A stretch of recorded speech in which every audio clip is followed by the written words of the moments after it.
swasembada. Swasembada apa aja? Nggak cuma beras, nggak cuma pangan, tapi juga buah-buahan.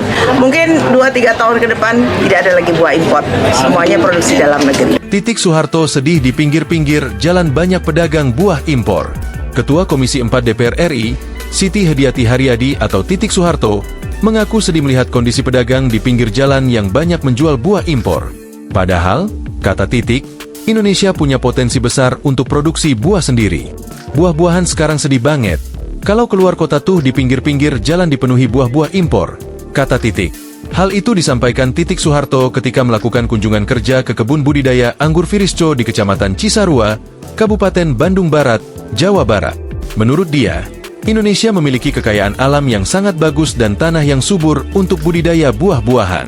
Putri dari Presiden kedua RI ini pun mengajak seluruh masyarakat, khususnya petani, untuk tetap semangat melakukan swasembada